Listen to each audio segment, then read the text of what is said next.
मिस्र के आसमान में ईला नाम की एक लड़की घर आती है और देखती है कि उसका पक्षी पिंजरे के नीचे काले तरल के ढेर में पड़ा है। वो अपनी माँ से उसे बचाने की विनती करती है, लेकिन वो महिला पक्षी को पकड़कर उसे कुचल देती है। इसके बाद माता पिता अपने तहखाने में जाते हैं जो एक काले पिरामिड के नीचे बना है। यहाँ वे एक रहस्यमयी ताबूत की जाँच करते हैं जो इतना भारी है कि पिता को इससे खोलने के लिए एक चेन मशीन का उपयोग करना पड़ता है। अंदर एक मम्मी है और माँ यह देखने के लिए पास आती है कि क्या वह जाग रही है। अचानक मम्मी हिलती है और मोमबत्तियां बुझ जाती हैं। वे दंपति जल्दी से मोमबत्तियां फिर से जलाते हैं और माँ कहती है कि मम्मी जागृत नहीं है। हालांकि मम्मी अचानक अपने बंधनों को तोड़ देती है और जंजीरें पिता पर हमला करने के लिए हिलती हैं। उनके जबड़े में छेद कर देती हैं ताकि उन्हें ऊपर उठाकर मारा जा सके। ताबूत का ढक्कन वापस गिर जाता है और अब मम्मी उसे अंदर से पीट रही है। कुछ समय बाद काहिरा में चार्ली और उसकी गर्भवती पत्नी लिसा अपने बच्चों के चिल्लाने की आवाज सुनते हैं। वे दौड़कर बाहर जाते हैं और उन्हें लड़ते हुए पाते हैं, इसलिए वे जल्दी से उन्हें अलग करते हैं और पता चलता है कि सेबेस्टियन ने केटी की गुड़िया को बालकनी से नीचे फेंक दिया था, जिससे वह टूट गई। लिसा को काम के लिए निकलना है, इसलिए चार्ली गुड़िया को कुछ टेप से ठीक करता है और बाद में उसे एक उचित दुकान पर ले जाने का वादा करता है। केटी अभी भी गुस्से में है क्योंकि इसके लिए सेबेस्टियन को डांटा नहीं गया था, इसलिए उसे लगता है कि उसके माता पिता का कोई पसंदीदा बच्चा है। अपने पिता से बहस करने के बाद केटी बगीचे में खेलने चली जाती है।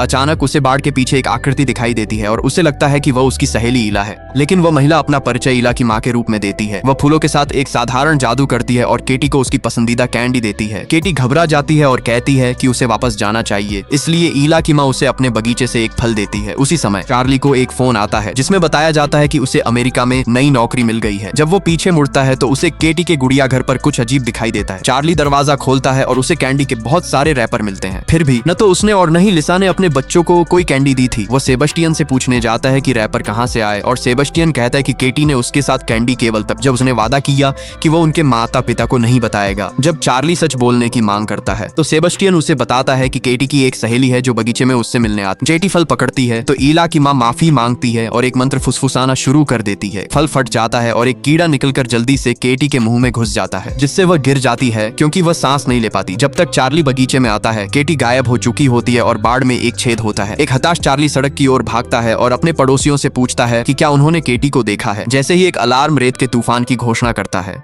वह सड़क के अंत में एक बच्चे के साथ एक महिला को देखता है। वह तुरंत उनका पीछा करना शुरू कर देता है और कुछ ब्लॉक तक साथ चलने में कामयाब रहता है, लेकिन रेत के तूफान और उससे घबराए लोगों के कारण वह उन्हें नजर से खो देता है। पुलिस स्टेशन में डिटेक्टिव डेलिया लिसा और चार्ली से बात करती है, जो उसे बताते हैं कि केटी लापता है और उसे रैपर दिखाते हैं। डेलिया का बॉस उसे पहले परिवार की जांच करने के लिए कहता है कि कहीं उन्होंने ही तो उसे नहीं मार दिया और चार्ली इस आरोप पर भड़क जाता है। 8 साल बाद परिवार न्यू मैक्सिको में रह रहा है, फिर भी वे केटी के लिए एक कमरा तैयार रखते हैं। उनकी नई संतान माँ नाम की एक स्वस्थ बेटी है और लिसा की कैथोलिक माँ कार्मेन भी उनके साथ रहती है। जब से केटी गायब हुई है वे छुट्टियों पर नहीं गए हैं। मिस्र के पूर्वी रेगिस्तान में एक लड़का अपनी साइकिल पर काम कर रहा है, जबकि उसके पीछे एक विमान दुर्घटनाग्रस्त हो जाता है। शोर सुनकर वह जांच करने जाता है और जंगल में मलबा पाता है। पायलट जमीन पर मृत पड़ा है और पास में एक आंख है। जब लड़का ऊपर देखता है तो उसे सह पायलट एक पेड़ पर लटका हुआ मिलता है। वह डर के मारे भागता है और तभी उसी रहस्यमयी ताबूत के ठीक सामने गिर जाता है। बाद में शोधकर्ता हताश है क्योंकि उनकी टीम किसी मशीन से ताबूत के अंदर नहीं देख पाई। वे इसे वैसे ही खोलने का फैसला करते हैं,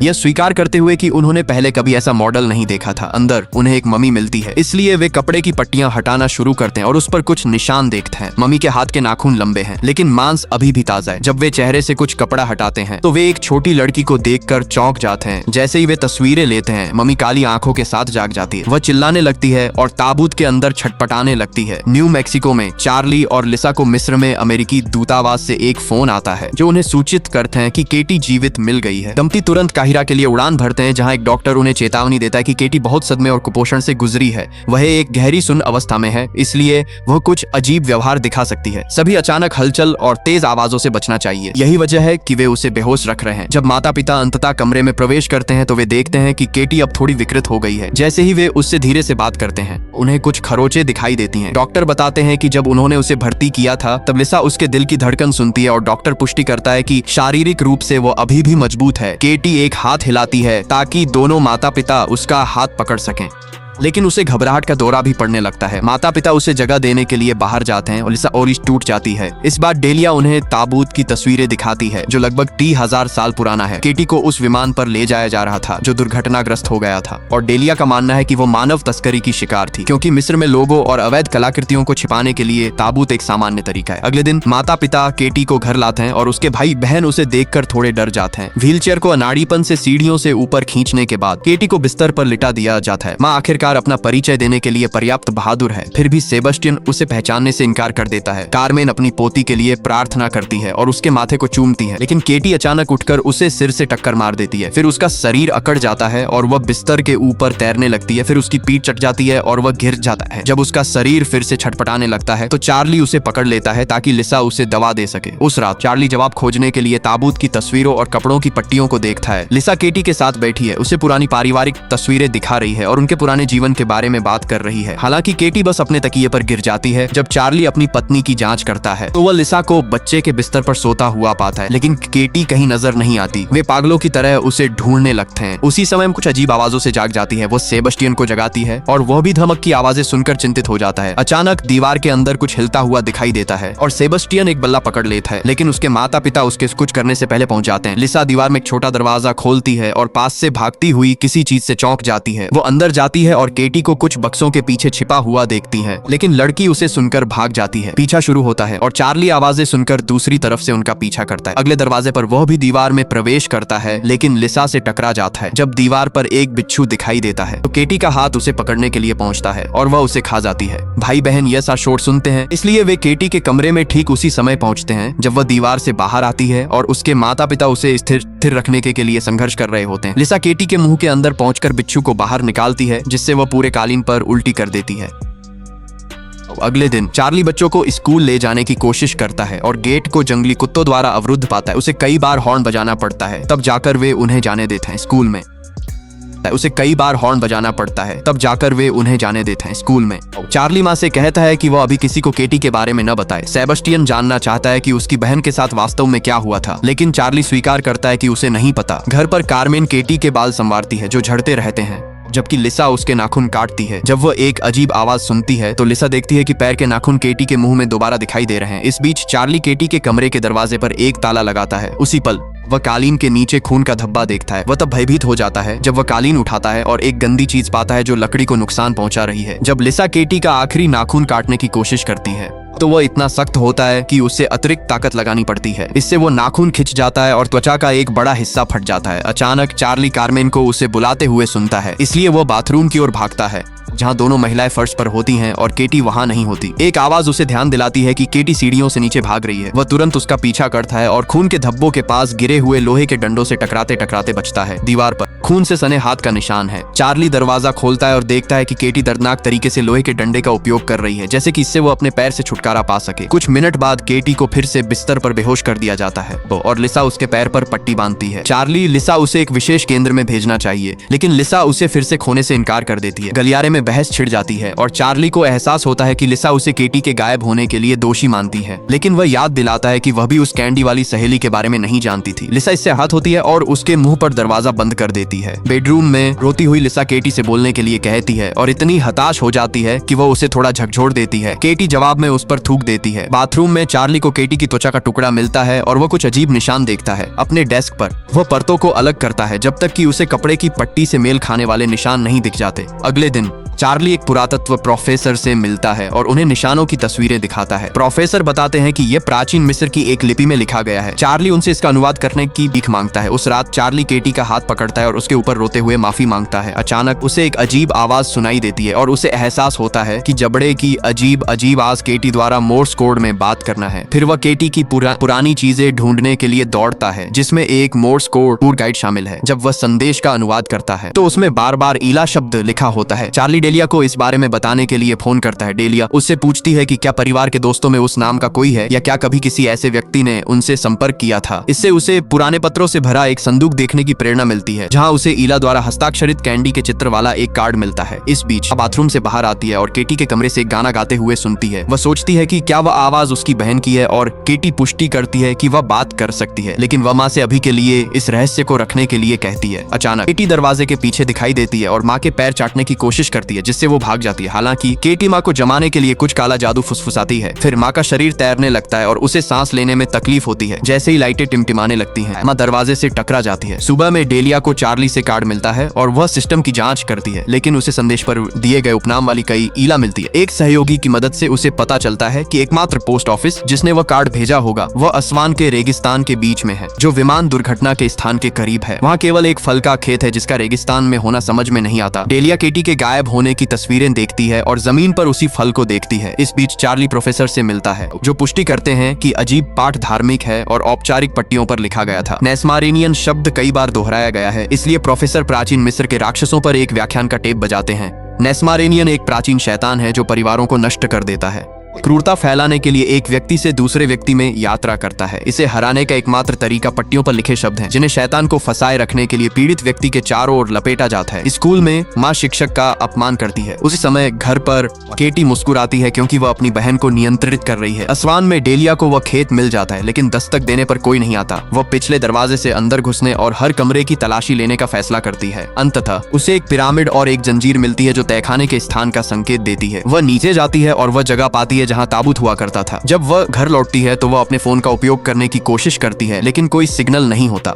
उसी पल वह देखती है कि सामने का दरवाजा खुला है। अगले कमरे में कोई है, इसलिए डेलिया अपनी बंदूक निकालती है और जिससे वह आकृति भाग जाती है। अचानक ईला की माँ बाहर आती है और चाकू से उस पर हमला करने की कोशिश करती है, इसलिए डेलिया उसे गोली मार देती है। फिर डेलिया उससे केटी के बारे में पूछने की कोशिश करती है, लेकिन दरवाजे पर ईला के दिखाई देने से उसका ध्यान भटक जाता है। ईला तुरंत भागती है और डेलिया उसका पीछा करती है जब तक कि वह उसे एक चट्टान के किनारे पर घेर नहीं लेती। चूंकि ईला खुदाई बंद नहीं करेगी, डेलिया उसे रोकने के लिए आसमान में गोली चलाती है। ईला जवाब में उसे एक बक्सा दिखाती है जिसे उसने अभी खोदा है। जब डेलिया इसे खोलती है तो उसे केटी नाम का एक टेप मिलता है। इस बीच लिसा टब भरने की कोशिश करती है, लेकिन पानी काला निकलने लगता है। उसे पूरे सिस्टम को बंद करने के लिए बेसमेंट की ओर भागना पड़ता है और वह पाइपों में एक अजीब आवाज सुनती है। उसी समय चार्ली बच्चों को लेने जाता है और घर जाते समय माँ लगातार अपमान दोहराती रहती है। चार्ली सेबेस्टियन से कहता है कि वो अपनी माँ को न बताए कि क्या हुआ। केटी के बेडरूम में कार्मेन प्रार्थना करती रहती है। अचानक केटी उसका हाथ काट लेती है और उस पर झपट पड़ती है। केटी के ये कहने के बाद कि वो उसका दिल रोक सकती है, कार्मेन उसे धक्का देकर भागने की कोशिश करती है, लेकिन केटी दरवाजा बंद कर देती है। जब कार्मेन पीछे मुड़ती है, केटी गायब होती है और व्हीलचेयर चल रही होती है। फिर केटी उसके पीछे दिखाई देती है और उसे नीचे गिरा देती है,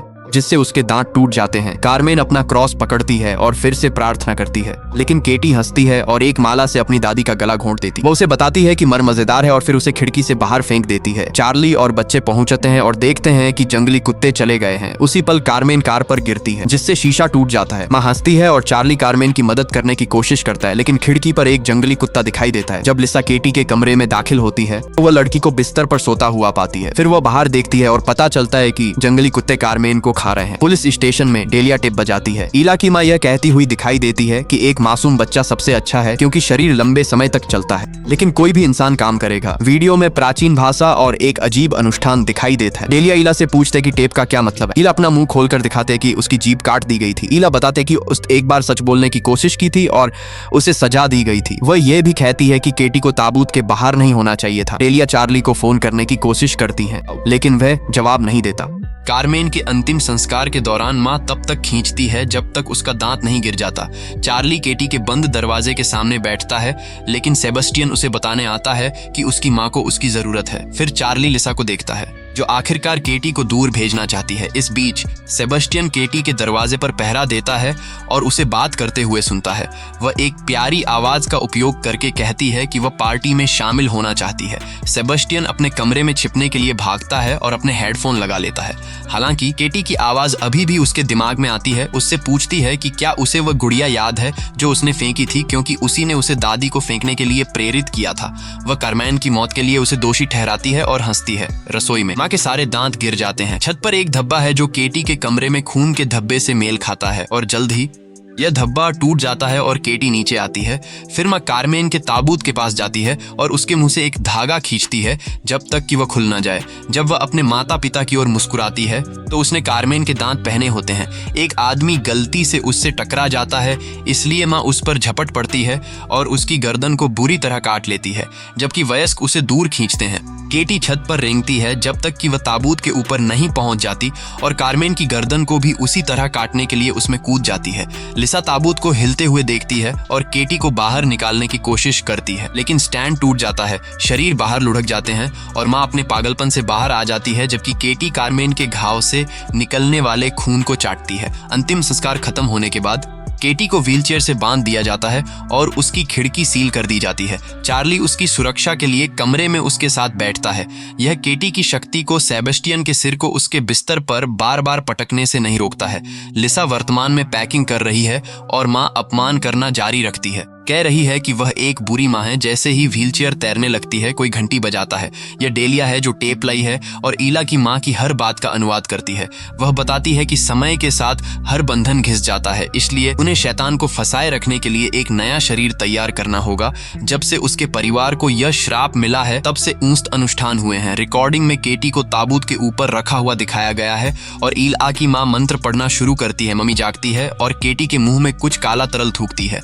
समूह तब उसे जादुई पट्टियों में लपेट देता है और उसे ताबूत में बंद कर देता है। डेलिया बताती है कि शैतान को दफन रहना चाहिए था, लेकिन अब वह आजाद है। उसी समय केटी सेबेस्टियन को अपने पास बुलाती है, इसलिए वह उसके कमरे में घुसने के लिए दरवाजा तोड़ देता है। वह फिर उसकी सारी त्वचा हटाने में उसकी मदद करता है, जिससे उसका कच्चा मांस दिखाई देने लगता है। जबकि एक हताश लिसा अपनी बेटी को बचाने के लिए दौड़ती है। डेलिया एक आवाज सुनती है। इस बात से अनजान की कारमेन ने अपना ताबूत छोड़ दिया है। वह ऊपर भागती है और लिसा को दरवाजा खोलने में मदद करने की कोशिश करती है, जबकि एक रेत का तूफान घर को घेर लेता है। लिविंग रूम में चार्ली अभी भी सदमे में टीवी को देख रहा है। वह तब मुड़ता है जब वह एक आवाज सुनता है और कारमेन को अंतिम संस्कार का खाना खाते हुए पाता है। चार्ली भाग जाता है क्योंकि वह लिसा को मदद के लिए चिल्लाते हुए सुनता है। महिलाएं लगभग दरवाजा खोल ही देती हैं, लेकिन केटी की शक्ति उन्हें पीछे धकेल देती है। बाद में दरवाजा अपने आप खुल जाता है और वे केटी को पूरी तरह से शैतानी रूप में तैरते हुए देखते हैं। वह चार्ली पर झपटती है और दूसरों के उसे पीछे खींचने से पहले त्वचा का थोड़ा सा हिस्सा काटने में कामयाब हो जाती है। केटी बदले में डेलिया को धक्का देती है, इससे उसका सिर टकरा जाता है और वह सीढ़ियों से नीचे गिर जाती है। अपनी माँ को सिर से टक्कर मारने के बाद केटी चार्ली की त्वचा को निगल लेती है और उसे भी कुछ बार टक्कर मारती है। लिसा उसकी मदद करना चाहती है, लेकिन केटी उसे सेबेस्टियन के साथ बंद करने के लिए दरवाजा बंद कर देती है। लड़का लिसा को बल्ले से मारता है, इसलिए वह एक गिरी हुई शामक दवा उठाती है और दीवार में छिपने के लिए भागती है। इस प्रकार वह उसके पीछे पीछा करता है। जब सेबेस्टियन का ध्यान भटकता है तो लिसा उसे बेहोश करने के लिए अचानक इंजेक्शन लगा देती है नीचे। डेलिया तब जागती है जब कारमेन उसकी गर्दन पर पैर रखती है। कारमेन एक बिच्छू थूकती है जो डेलिया के मुंह में गिर जाता है। डेलिया जल्दी से हिलती है और कारमेन को लात मारती है, जिससे उसका सिर रेलिंग में फंस जाता है। उसी समय बिच्छू की पूंछ उसकी गर्दन में छेद कर देती है, लेकिन डेलिया उसे बाहर निकालने के लिए अपने गले के अंदर हाथ डालती है। उसी समय केटी चार्ली का गला घोंटने की कोशिश करती है, इसलिए वह उसे धक्का दे देता है। वह रेंग कर दूर जाता है और सीढ़ियों पर डेलिया के साथ मिल जाता है। वह उससे शब्दों को याद रखने के लिए कहता है, क्योंकि वे बेडरूम में छिपने के लिए भागते हैं जब केटी फिर से अपने पिता पर कूदती है। चार्ली उसे पकड़ लेता है जबकि डेलिया मंत्र पढ़ना शुरू कर देती है। हालांकि उसे अपने हाथ से अपने गले के छेद को ढंकना पड़ता है, क्योंकि केटी पागल होकर खरोंचती रहती है। चार्ली उसे फर्श पर पटक देता है। उसी क्षण लिसा कमरे में प्रवेश करती है, इसलिए चार्ली उससे माफी मांगता है, इससे पहले कि केटी शैतान के हस्तांतरण को पूरा करने के लिए सारा काला तरल उसके मुंह में थूक दे। दोनों हाथ पकड़कर गिर जाते हैं। जब केटी जागती है तो वह अपनी सामान्य आवाज में लिसा को मां पुकारती है। कुछ समय बाद चार्ली को बेसमेंट में एक ताबूत में बंद कर दिया गया है। एक सामान्य दिखने वाली केटी मोर्स कोड का उपयोग करके उसे खटखटाती है और चार्ली उसी तरह जवाब देता है कि वह अपने परिवार से प्यार करता है। इस बीच ईला की मां एक अस्पताल में जीवित दिखाई देती है। एक दोपहर लिसा उससे मिलने आती है, जो उसे शामक दवा का इंजेक्शन लगाती है। फिर डेलिया चार्ली को व्हीलचेयर पर लाती है और वे शैतान को उस बूढ़ी औरत में स्थानांतरित करने के लिए अनुष्ठान शुरू करते हैं।